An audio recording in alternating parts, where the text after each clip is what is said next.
Assalamualaikum warahmatullahi wabarakatuh. Perkenalkan, nama saya Nafsa Muntari dengan akhiran NIM 91. Di sini saya sesuai dengan yang diinstruksikan dalam materi pengembangan peserta didik ulangan akhir semester.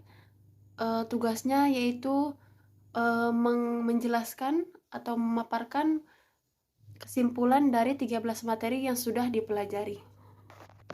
Jadi yang pertama, judul yang pertama yaitu hakikat pertumbuhan, perkembangan, kematangan, dan persamaan dan juga perbedaannya.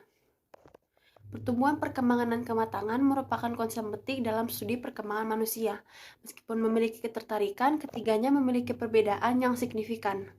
Pertumbuhan mengacu pada perubahan fisik yang terjadi pada tubuh manusia seiring waktu, seperti peningkatan tinggi badan, berat badan, dan perkembangan organ-organ tubuh.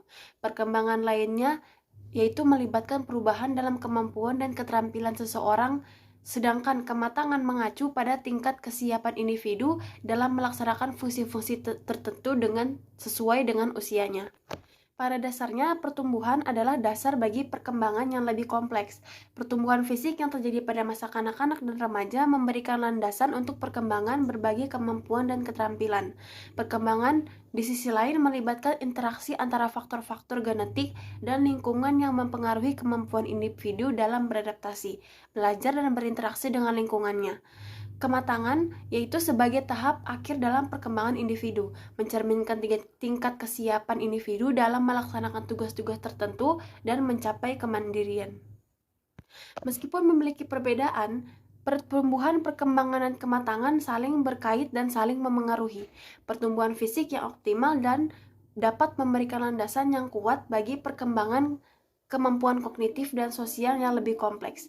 Di sisi lain, perkembangan yang sehat dan stimulasi yang tepat dapat mempercepat pertumbuhan fisik dan memperkuat kematangan individu. Kematangan juga dapat mempengaruhi perkembangan, karena tingkat kematangan individu akan memengaruhi kemampuan mereka dalam memahami dan mengatasi tugas-tugas perkembangan yang dihadapi. Dalam pendidikan, pemahaman tentang hakikat pertumbuhan, perkembangan, dan kematangan menjadi penting. Pendidik perlu memahami tahap-tahap perkembangan yang dihadapi peserta didik agar dapat merancang strategi pembelajaran yang sesuai dengan tingkat perkembangan mereka. Selain itu, pemahaman tentang perbedaan individual dalam pertumbuhan, perkembangan, dan kematangan akan membantu pendidik menghargai keunikan setiap peserta didik dan memberikan dukungan yang sesuai. Selanjutnya, materi yang kedua yaitu hukum-hukum perkembangan peserta didik. Dalam konteks pendidikan, hukum-hukum perkembangan peserta didik merupakan panduan penting bagi pendidik dalam merancang proses pembelajaran yang efektif. Berikut ini adalah beberapa kesimpulan yang dapat diambil dari materi ini.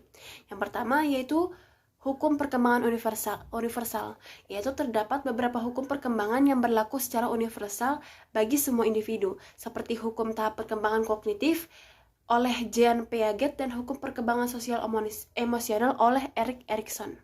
Yang kedua, interaksi antara perkembangan fisik dan perkembangan kognitif. Merupakan fisik dan perkembangan kognitif saling berkaitan dan mempengaruhi satu sama lain. Perkembangan kemampuan motorik halus misalnya memungkinkan peserta didik untuk melakukan tugas-tugas kognitif yang lebih kompleks. Yang ketiga, peran lingkungan dalam perkembangan, yaitu lingkungan memainkan peran penting dalam perkembangan pendidikan. Faktor-faktor seperti stimulasi lingkungan, interaksi sosial, dan pengalaman belajar yang relevan memengaruhi perkembangan peserta didik. Yang keempat yaitu perkembangan berkelanjutan, yaitu perkembangan peserta didik tidak berhenti pada tahap tertentu, melainkan merupakan proses berkelanjutan. Peserta didik terus mengalami perubahan dan perkembangan seiring waktu, dan pendidik harus mampu mengakomodasikan perubahan tersebut dalam proses pembelajaran. Yang kelima yaitu individualitas perkembangan. Setiap peserta didik memiliki kecepatan dan pola perkembangan yang unik. Pendidik harus menghargai perbedaan individual dalam perkembangan dan merancang pendekatan pembelajaran yang memperhatikan kebutuhan dan potensi masing-masing. Yang keenam yaitu pentingnya pemantauan dan evaluasi. Pemantauan dan evaluasi terhadap perkembangan peserta didik sangat penting untuk memahami kemajuan mereka dalam berbagai aspek seperti perkembangan. Yang terakhir yaitu peran pendidik sebagai fasilitator perkembangan, yaitu pendidik memiliki peran penting sebagai fasilitator perkembangan peserta didik. Melalui interaksi panduan dan pengarahan yang tepat, pendidik dapat membantu peserta pendidik mencapai potensi maksimal dalam perkembangan. Saya lanjut ke materi yang ketiga, yaitu perkembangan berdasarkan ciri-ciri biologis, konsep didaktif, ciri-ciri psikologis, konsep tugas perkembangan, dan konsep tumbuh kembang manusia dalam Islam. Yaitu yang pertama, ciri-ciri biologis mempengaruhi perkembangan manusia, yaitu seperti faktor-faktor biologis, yaitu genetik, sistem syaraf, dan proses hormonal memainkan peran penting dalam perkembangan fisik dan kognitif seseorang. Pemahaman tentang ciri-ciri biologis ini membantu pendidik dalam merancang pendidikan pembelajaran yang sesuai dengan tahap perkembangan individu. Yang kedua, konsep didaktif dalam perkembangan, yaitu konsep didaktif melibatkan strategi dan metode pengajaran yang sesuai dengan tahap perkembangan peserta didik. Pendidik perlu memahami karakteristik perkembangan peserta didik dan merancang strategi pembelajaran yang memungkinkan mereka untuk mencapai potensi maksimal.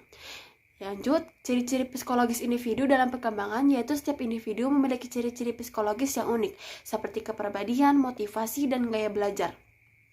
Pendidik perlu memahami perbedaan ini dan memberikan pendekatan pembelajaran yang sesuai dengan kebutuhan dan preferensinya.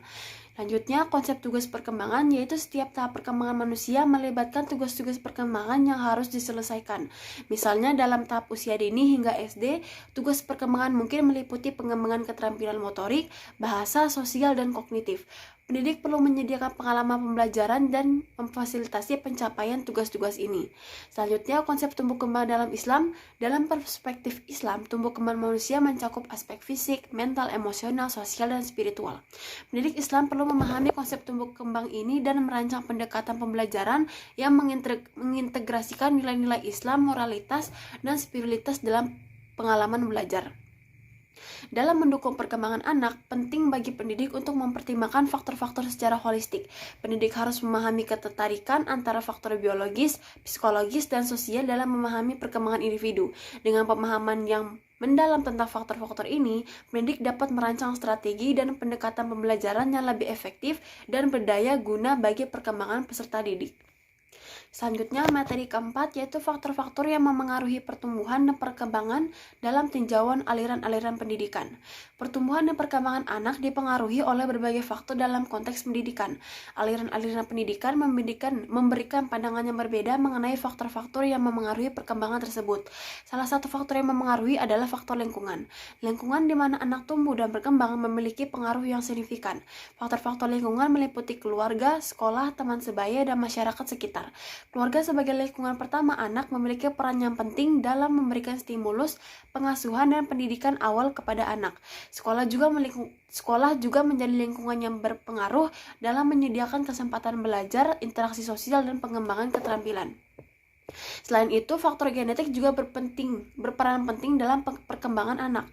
Faktor genetik menentukan kecenderungan dan potensi anak dalam berbagai aspek perkembangan, seperti kecerdasan, bakat, dan karakteristik fisik tertentu. Namun, peran faktor genetik ini dapat berinteraksi dengan faktor lingkungan untuk membentuk perkembangan anak secara keseluruhan. Selanjutnya, faktor sosial juga memengaruhi pertumbuhan dalam perkembangan anak. Lalu, faktor ekonomi, di mana kondisi ekonomi keluarga dapat mempengaruhi akses anak terhadap pendidikan, kesehatan, dan sumber daya lainnya yang mendukung perkembangan dan pertumbuhan. Dan terakhir, faktor budaya juga memiliki pengaruh signifikan. Nilai-nilai norma dan tradisi budaya yang ada dalam masyarakat memengaruhi cara belajar berinteraksi dan mengembangkan identitas mereka. Budaya juga dapat memengaruhi harapan tujuan dan pengembangan potensi anak. Selanjutnya, materi yang kelima, yaitu tugas-tugas perkembangan anak usia dini hingga SD. Pada usia dini hingga SD, terdapat tugas-tugas perkembangan yang perlu diemban oleh anak-anak dalam perkembangan potensi dan keterampilan mereka. Tugas-tugas ini meliputi berbagai aspek perkembangan termasuk fisik, kognitif, sosial, dan emosional. Pertama, dalam aspek fisik, tugas perkembangan anak usia dini hingga SD meliputi penguasaan keterampilan motorik halus dan kasar. Anak-anak belajar mengendalikan gerakan tubuh mereka, mengembangkan koordinasi mata dan tangan, dan meningkatkan kekuatan dan keterampilan fisik mereka melalui berbagai aktivitas fisik dan olahraga. Yang kedua, dalam aspek kognitif, yaitu tugas perkembangan melibatkan perkembangan kemampuan berpikir, pemecahan masalah, dan berpikir logis. Anak-anak belajar mengenali bentuk, warna, angka, huruf, dan mengembangkan keterampilan berhitung serta membaca. Yang ketiga, dalam aspek sosial, perkembangan Tugas perkembangan anak usia dini hingga SD melibatkan pengembangan kemampuan berinteraksi dengan teman sebaya dan memahami aturan-aturan sosial. Anak-anak belajar berbagi bersama dan juga mengembangkan empati dan membangun hubungan yang sehat dengan orang lain. Yang keempat yaitu dalam aspek emosional, yaitu tugas perkembangan melibatkan pengembangan kecerdasan emosional dan regulasi emosi. Anak-anak belajar mengidentifikasi dan mengungkap emosi mereka, memahami emosi mereka, serta belajar mengelola emosi secara positif. Yang kelima, yaitu tugas perkembangan anak usia dini hingga SD juga mencakup pengembangan nilai dan sikap moral. Anak-anak belajar memahami seperti jujur, bertanggung jawab, adil, dan menghormati satu sama lain. Dalam melaksanakan tugas-tugas ini, para pendidik dan lingkungan berperan penting. Pendidik perlu memberikan pengalaman belajar yang mendukung dan merangsang perkembangan anak-anak sesuai dengan tahap usia mereka. Lingkungan yang mendukung penuh dengan kesempatan bermain, berinteraksi dengan eksplorasi juga memegang peran penting dalam membangun perkembangan optimal anak. Selanjutnya, materi yang keenam yaitu perkembangan anak SMP dan SMA. Dalam kesimpulan, perkembangan anak SMP dan SMA adalah periode yang ditandai dengan perubahan fisik, emosional, sosial, dan kognitif yang signifikan. Anak-anak pada tahap ini mengalami peningkatan dalam pemahaman konsep, pembentukan identitas pribadi, pengembangan hubungan sosial yang kompleks, dan persiapan menuju kemandirian dan karir masa depan. Penting bagi pendidik dan orang tua untuk mendukung perkembangan anak pada tahap ini dengan memberikan lingkungan yang mendukung dan memfasilitasi kebutuhan mereka. Yang ketujuh adalah konsep pertumbuhan fisik pada anak dan remaja. Dalam kesimpulan, pertumbuhan fisik pada anak dan remaja melibatkan perubahan dalam ukuran, proporsi tubuh, dan perkembangan organ-organ tubuh. Hal ini juga mempengaruhi kemampuan motorik dan fungsi fisik mereka. Memahami konsep pertumbuhan fisik membantu pendidik dan orang tua dalam merencanakan aktivitas dan dukungan yang sesuai untuk mempromosikan kesehatan dan perkembangan fisik yang optimal pada anak dan remaja. Yang kedelapan adalah kecerdasan majemuk dan jenis-jenisnya, serta pengembangan kreativitas peserta didik. Dalam kesimpulannya, kecerdasan majemuk adalah konsep yang mengakui adanya berbagai jenis kecerdasan yang berbeda-beda pada individu. Jenis-jenis kecerdasan meliputi kecerdasan linguistik, logika matematika, visual ruang, kinestesik, musikal, interpersonal, intrapersonal, dan naturalis. Penting bagi pendidik untuk mengakui dan mengembangkan kecerdasan dalam berbagai bentuknya, serta mendorong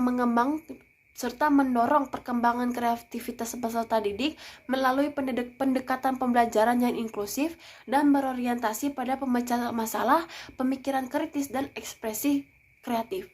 Dengan memahami kecerdasan majemuk dan sejenis-jenisnya, pendidik dapat mengembangkan strategi pembelajaran yang sesuai untuk memaksimalkan potensi peserta didik dalam berbagai aspek kecerdasan mereka. Selanjutnya, materi yang nomor 9 yaitu perkembangan kognitif anak menurut Jean Piaget and Lev Vygotsky. Dalam kesimpulan, perkembangan kognitif anak menurut Jean Piaget dan Lev Vygotsky memiliki perspektif yang berbeda namun saling melengkapi. Jean Piaget menekankan pentingnya konstruksi pengetahuan melalui tahap-tahap perkembangan kognitif. Sedangkan Lev menekankan peran interaksi sosial dan lingkungan dalam pembentukan pengetahuan. Memahami kedua perspektif ini membantu pendidik dan merancang pengalaman pembelajaran yang sesuai dengan tingkat perkembangan kognitif anak dan memfasilitasi pertumbuhan pemikiran mereka. Selanjutnya, materi yang nomor 10 yaitu perkembangan bahasa dan kepribadian pada anak. Dalam kesimpulan, perkembangan bahasa dan kepribadian pada anak yaitu saling melengkapi, saling terkait, dan saling memengaruhi satu sama lain. Bahasa berperan penting dalam perkembangan komunikasi dan ekspresi diri anak, sementara kepribadian melibatkan aspek-aspek seperti identitas, emosi, dan nilai-nilai yang berkembang seiring waktu. Pendekatan yang mendukung perkembangan bahasa dan kepribadian pada anak melibatkan penggunaan bahasa yang tepat, memberikan kesempatan ekspresi diri, dan membantu anak memahami dan mengelola emosi mereka dengan baik. Materi yang ke-11 yaitu perkembangan sosial emosional dan perkembangan spiritual. Dalam kesimpulan, perkembangan sosial emosional dan perkembangan spiritual merupakan aspek penting dalam perkembangan anak. Perkembangan sosial emosional melibatkan pengembangan keterampilan sosial, hubungan interpersonal, dan pengelolaan emosi. Sementara perkembangan spiritual melibatkan pencarian makna, nilai-nilai, dan hubungan dengan sesuatu yang lebih besar dan dari diri sendiri. Pendidik perlu memberikan lingkungan yang mendukung perkembangan sosial, emosional, dan spiritual anak, serta memberikan panduan dan pengajaran yang relevan. Materi yang ke-12 yaitu perkembangan moral dan kecanduan gadget terhadap anak SD. Dalam kesimpulan, perkembangan moral pada anak SD melibatkan pemahaman tentang nilai-nilai, norma, etika, dan tanggung jawab. Namun, kecanduan gadget dapat mempengaruhi perkembangan moral anak jika tidak diatur dengan baik. Penting bagi pendidik dan orang tua untuk memberikan pemahaman tentang penggunaan gadget yang sehat, memberikan batas yang jelas, serta mempromosikan nilai-nilai moral yang positif dan perilaku yang bertanggung jawab dalam penggunaan teknologi. Yang terakhir, yang ke-13 yaitu perkembangan kemandirian dan karir. Dalam kesimpulan, perkembangan kemandirian dan karir pada individu melibatkan pengembangan kemampuan untuk mengambil keputusan, mengatur diri sendiri, mengembangkan keterampilan hidup, dan merencanakan masa depan. Pendidik perlu memberikan kesempatan bagi anak untuk mengembangkan kemandirian melalui tugas-tugas yang membutuhkan tanggung jawab dan pengambilan keputusan sendiri. Selain itu, penting juga untuk membantu anak memahami berbagai pilihan karir yang ada dan memberikan dukungan serta informasi yang diperlukan dalam mempersiapkan diri menuju karir yang sesuai dengan minat, bakat, dan nilai-nilai mereka. Dalam rangka mendukung pertumbuhan dan perkembangan minat anak, penting bagi pendidik dan orang tua untuk memahami karakteristik dan tugas-tugas perkembangan pada setiap tahap usia. Dengan pemahaman ini, mereka dapat merancang strategi dan pembelajaran yang sesuai dengan memberikan dukungan yang tepat dan menciptakan strategi pembelajaran yang sesuai serta lingkungan yang mendukung perkembangan optimal anak-anak. Selain itu, melibatkan anak-anak di lingkungan secara efektif dalam proses pembelajaran dan memberikan dorongan serta motivasi akan membantu mereka mencapai potensi terbaik mereka dan setiap aspek perkembangan. Itu saja hasil kesimpulan dari saya. Apabila banyak kurangnya, saya mohon maaf yang sebesar-besarnya. Wassalamualaikum warahmatullahi wabarakatuh.